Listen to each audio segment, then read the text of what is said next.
चरितं देवदेवस्य महादेवस्य पावनम् अपारं परमोदारं चतुर्वर्गस्य साधनम्।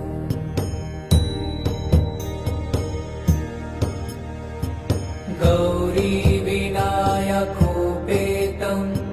पञ्चवक्त्रं त्रिनेत्रकम् शिवं ध्यात्वा दशभुजं शिवरक्षां पठे नरः।